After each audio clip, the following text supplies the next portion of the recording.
Assalamualaikum warahmatullahi wabarakatuh. Halo semuanya, perkenalkan saya Halimah Ikhfiru Ramadona.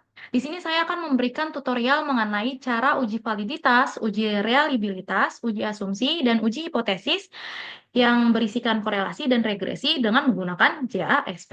Nah, di sini saya sudah memiliki data yang berisikan skor total, serta ada item-item variabel dari alat ukur pola asuh otoriter dan agresif. Langkah pertama, kita menguji validitas dan reliabilitas tiap item alat ukur pola asuh otoriter dan agresif. Nah, uji ini bertujuan untuk melihat nih kevalitan alat ukur yang kita gunakan ini apakah layak atau tidak. Selain itu juga kita bisa melihat sejauh mana suatu alat ukur ini dapat dipercaya. Kita klik analyze. Kemudian ini di sini kita klik regression, correlation. Nah, di sini kan ada kolom variabel. Nah, di sini ada data kita kan. Nah, di sini pertama kita akan menguji item pola otoriter terlebih dahulu ya. Jadi kita masukkan semua item variabel pola asuh sampai P totalnya. Kita tunggu dulu hasilnya.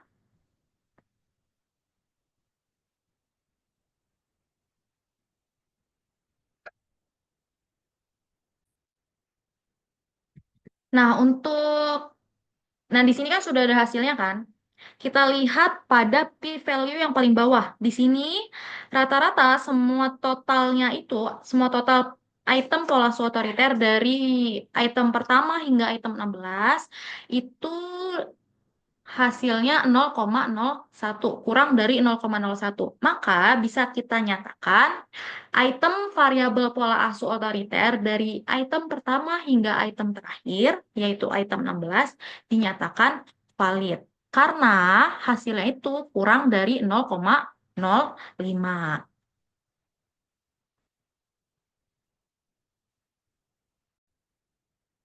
Kemudian setelah itu kita lihat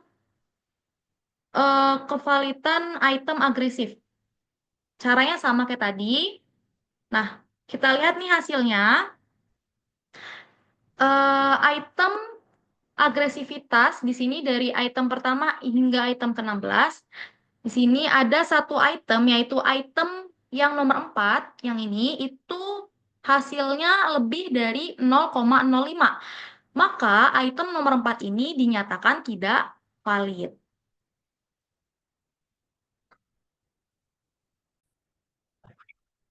Oke, selanjutnya kita akan menguji reliabilitas ya. Kita klik reliability, kemudian ke unindimensional reliability.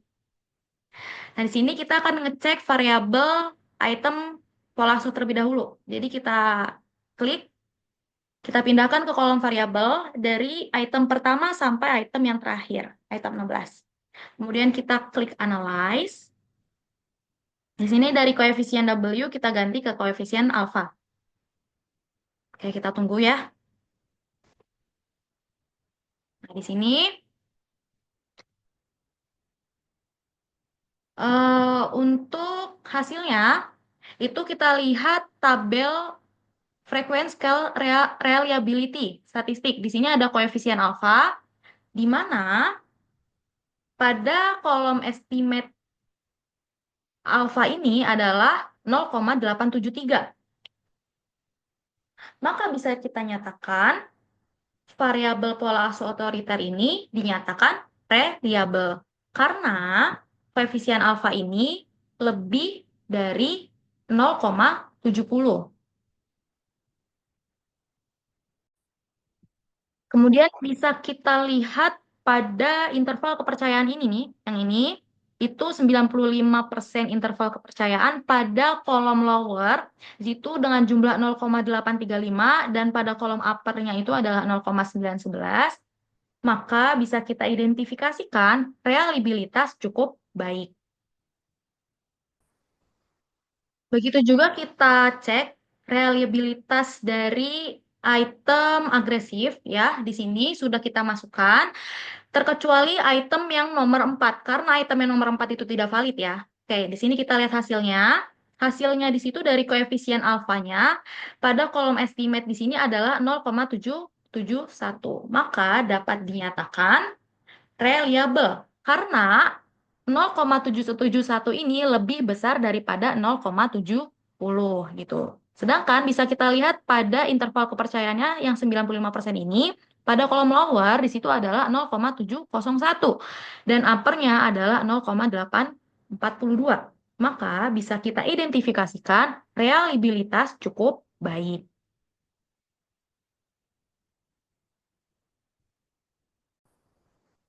Kemudian selanjutnya kita akan menguji normalitas terlebih dahulu nih, yang tujuannya untuk mengetahui apakah data yang sedang kita gunakan ini berdistribusi normal atau tidak. Caranya kita klik deskriptif, kemudian kita ke deskriptif statistik, kemudian kita masukkan total skor saja ya, total skor pola asuh otoriter ke dalam kolom variabel ini, kemudian kita masukkan juga variabel agresivitas skor total ya. Kemudian kita ke statistik, kita klik squeakness, kurtosis.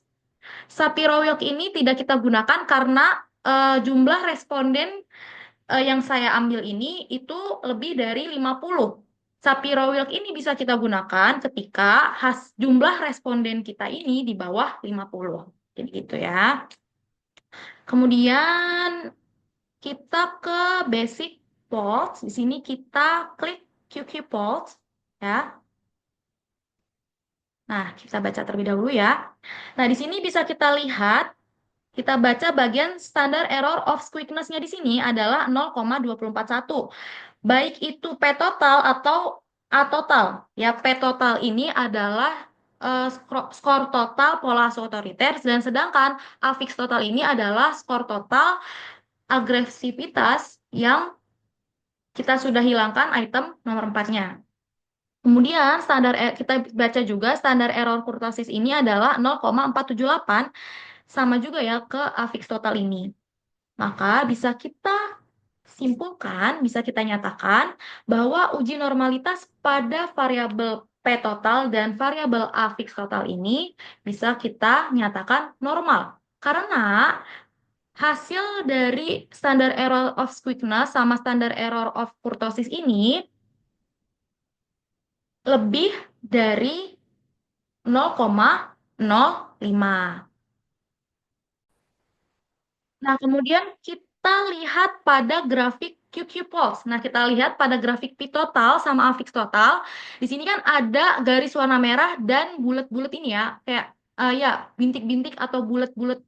Nah, bintik-bintik atau bulat-bulat ini adalah sebaran data. Nah, jadi sebaran data ini atau bulat-bulat atau titik-titik ini, dia itu masih dekat dengan garis, yang menandakan kita bisa menyatakan bahwa sebaran data ini teruji normalitasnya. Seperti itu. Selanjutnya, kita masuk ke uji korelasi person ya. Kita klik regression, kembali. Bentar, ini agak dulu ya. Hmm.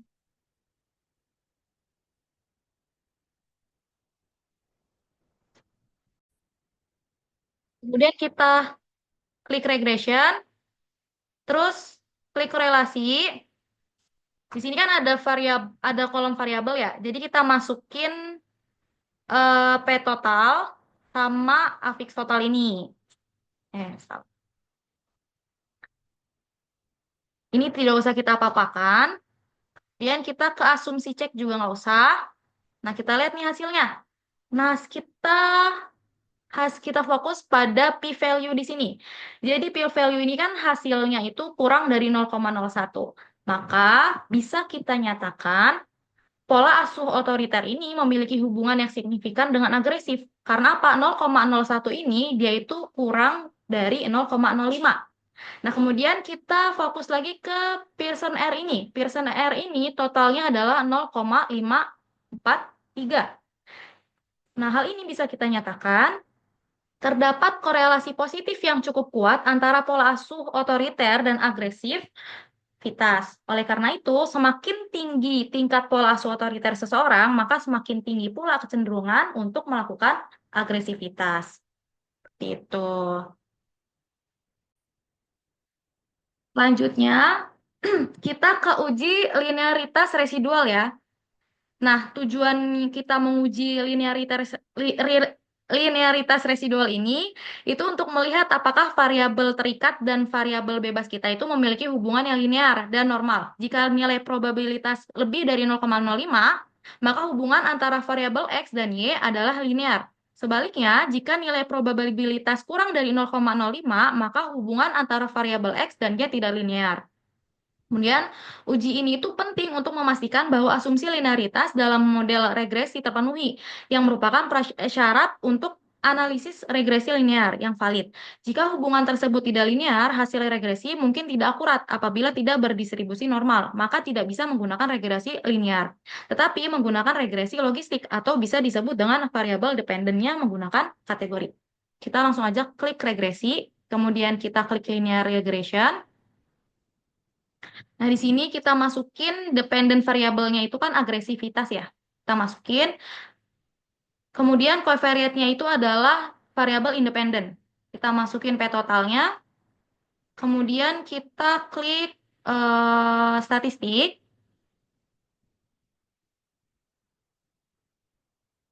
Oh, ya benar. Kemudian kita klik append residual to data. Kita kita ketik dulu residual PA ya. Yang artinya residual pola asuh otoriter kayak gitu. Kita tunggu terlebih dahulu. Sini ya. Nah, untuk tabel ini itu akan kita gunakan ketika kita sudah tahu nih apakah linearitas residual kita itu terpenuhi atau tidak gitu. Kita lihat edit data dulu ya. Kita lihat apakah residual PA-nya sudah ada.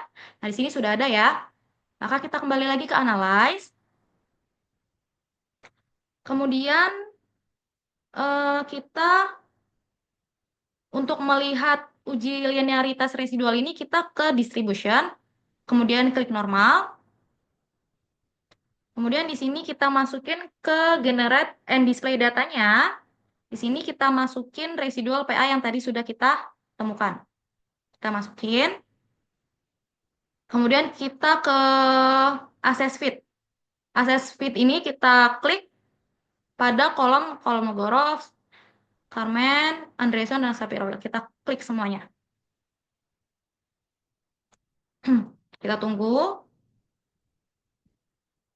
Nah, di sini sudah terlihat ya hasilnya. Nah, hasilnya ini pada kolom fit assessment ini, pada tabel fit assessment atau fit statistik di sini, pada 4 uji data ini, ya, bisa kita lihat pada kolom P, di sini semua hasilnya, kayak misalnya Kolmogorov itu hasilnya itu kan 0,482, terus yang Kramer itu 0,686, Andreessen ini adalah 0,747, Shapiro-Wilk ini adalah 0,314. Hasil semua ini itu lebih besar dari 0,05. Maka bisa kita nyatakan bahwa uji linearitas residual terpenuhi. Ya. Karena uji linearitas residual ini terpenuhi, sehingga kita dapat menggunakan uji regresi linear. Ya. Jadi kita kembali lagi nih ke uji regresi linear yang tadi sudah kita uji. Ini bisa kita baca pada tabel ANOVA. Ya kan, bisa kita lihat pada kolom p-value. P ini p-value ya. P-value ini jumlahnya adalah kurang dari 0,01. Karena jumlahnya ini adalah 0,01, di mana 0,01 itu kurang dari 0,05, maka bisa kita artikan pola asuh otoriter berpengaruh secara signifikan terhadap perilaku agresi dengan ya benar, pola asuh otoriter berpengaruh secara signifikan terhadap perilaku agresi.